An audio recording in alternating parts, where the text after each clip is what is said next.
안녕하세요, 수빈입니다. Arrows, I'm back to do what I read for the month of February. I did not read as much as I wanted, but I also went to John's, or Reba, some of you guys know him as, for Valentine's Day, so that kind of took a week out, but I was glad to go because we just don't get to see each other as much as we would like to. So if you see these are gloves. My hands are cold. I know it's weird to say that when they're fingerless, but it helps me with texting people. So anyway, like I said, back to do what I read in February. I will share the only actual novel that I read first, and that is Not Forgotten: The True Story of My Imprisonment in North Korea by Kenneth Bay. I've mentioned it in my big haul video because that video was ridiculous, and kudos to anybody that actually watched it all the way through, because I'm sure there are plenty of people that were like, this is too long, I'm not watching the whole thing. Wouldn't blame you. But anyway, this basically follows him. He is a Christian missionary and runs a tour group that goes into North Korea to explore and visit the sites, if you can call them that, and things like that. And one day he, on his, I think he said 18th trip, is it 18th? Yeah. He goes with a tour group then. However, he failed to double check his bag, and there was a secondary hard drive on it that had pictures and stuff of that he used to advertise the tour groups, basically. And the North Korean police found it, and so he ends up getting arrested as a result. But he doesn't let that get him down. He really doesn't. This man has earned so much of my respect, even more because of the fact that even though he was in a prison camp and was forced to do some manual labor and things like that, he never let his faith never let his faith waver at all. And that takes a very strong person, because I feel like most people would waver in some form of fashion. So definitely would recommend this, even if you are not Christian and are wanting just a story about someone surviving going through the North Korean judicial system. Highly recommend this. And it's not that long either. I think it's a little over 300 pages. Let me see. Oh no, it's around 250 pages. So yeah, it's really not that long. But I honestly wish that I could just meet this man and give him a hug. But I don't know if he still lives in China or if he lives in the States. I might have to see if he has any social media. Anyway. Next, I read volumes 2, 3, and 4 of The Summer Hikaru Died by Mokumokuren, I think is how you pronounce the mangaka's name. This basically follows the story of Yoshiki, and one day his friend Hikaru goes missing. And there's this massive search for him. the entire village is like on the hunt for him, trying to find him. Sorry, my nose was running, but anyway. But then a week later he comes back, but everybody can tell something's a little off. And so Yoshiki tries to make it his mission to figure out what exactly is up with Hikaru. Which is a lot more than what you expect. That is all I will say. I cannot wait for Volume 5 to come out next month. Because holy crap. This, if you like horror or mystery, there's even elements of like body horror, then I would recommend it. If not, try out Volume 1 first, because that has the least of this type of thing in it. And then,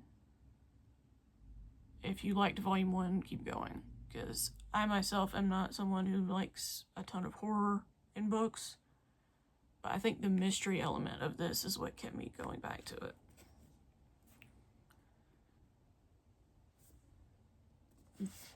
Like, this series is freaking bananas.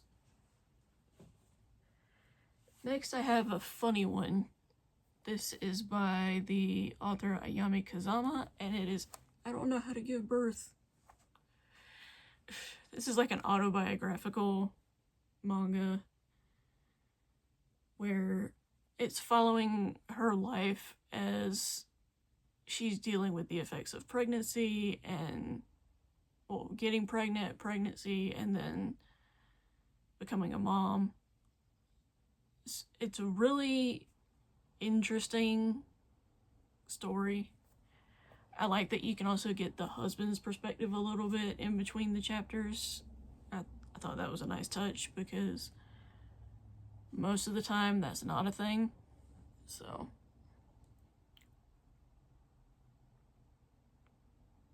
but yeah.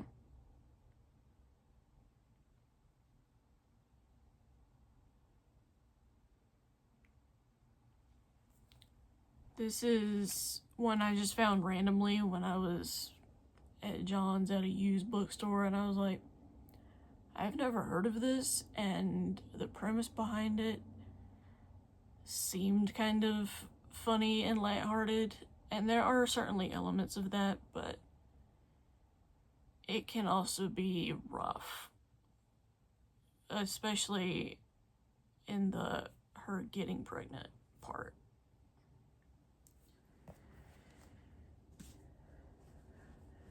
Next, I read volumes 5, 6, and 7 of Tokyo Ghoul. I'm trying to finish this series, one, because I've already watched the anime and loved it. Granted, season 2 can probably just be cut out. There are a bunch of people that are like, season 2 shouldn't be here because it's basically filler, and I will concede that season 2 does not need to be there. But this follows the story of Kaneki, who is actually on the cover of volume 7 here, and then back of volume 5.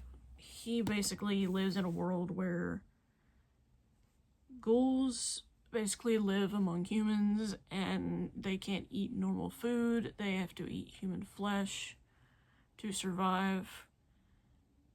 And there are a bunch of like investigators known as the CCG who try to keep the ghoul numbers down so that they don't overpopulate the area, basically. And Kaneki is just a normal college student, but then at his favorite coffee shop at Anteku, he meets this woman named Rize, and he's had a crush on Rize forever, and Kaneki, being the nice guy, does walk Rize home one night. The problem, Rize is a ghoul, and she goes after him.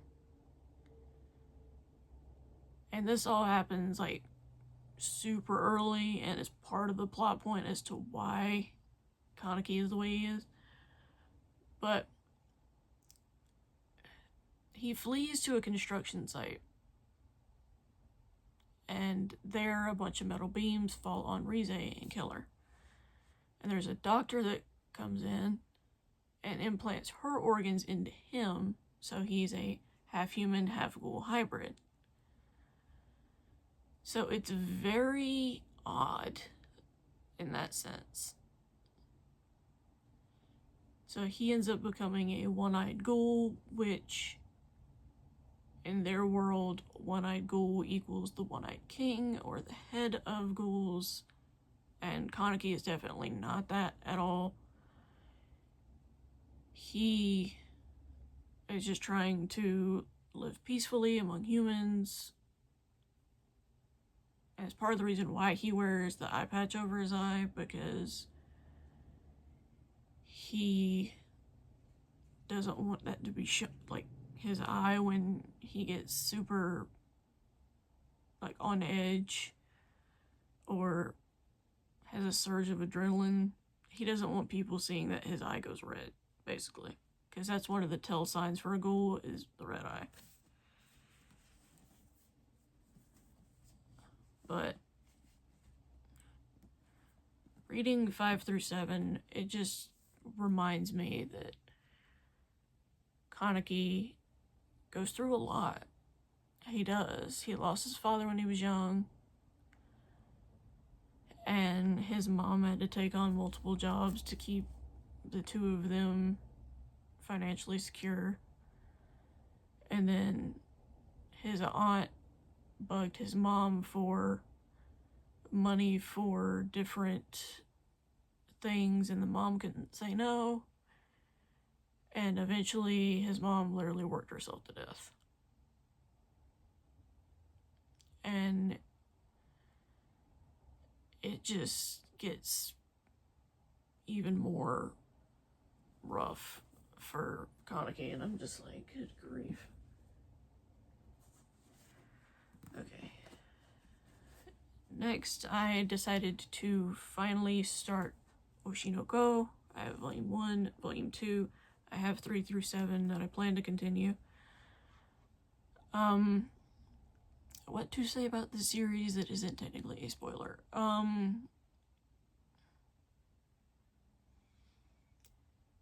This follows a Japanese idol named Ai, which is love in Japanese, for those that don't know. And she's super big in the industry, and this is actually Ai on the cover of Volume 1. And she does her day-to-day life as an idol, and one day there is a doctor in a nearby hospital that gets a new patient in. Lo and behold, it's Ai, and she is pregnant with twins, 20 weeks pregnant with twins.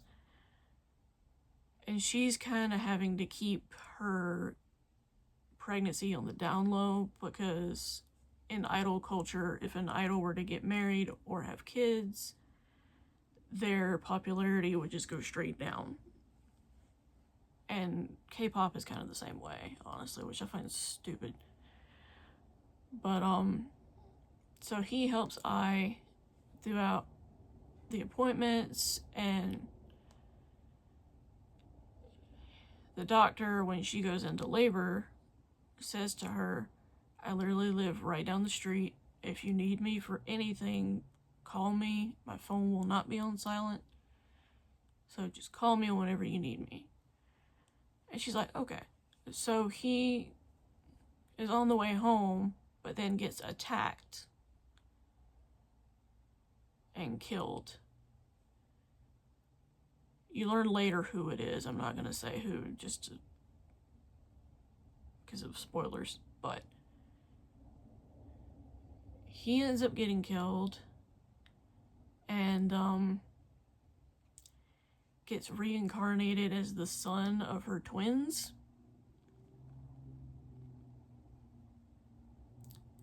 Yeah.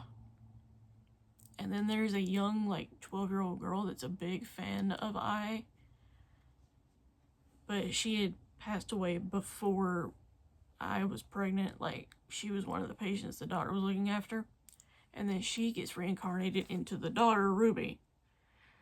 So, it is, like, so bizarre. It is such a very odd series in general. Like, I honestly want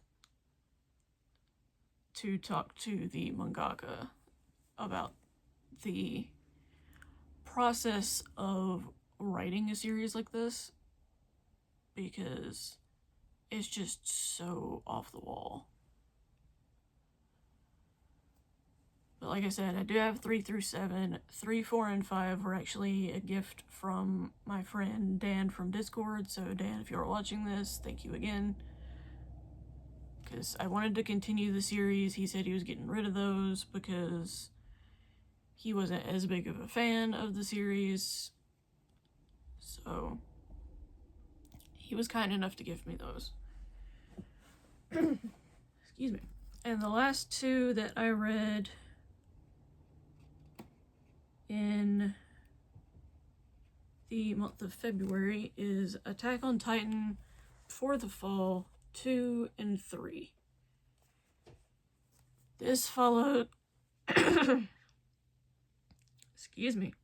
This follows the story of a young man named Kuklo, and his birth is very interesting. And what I mean by that is he was in his mother's womb.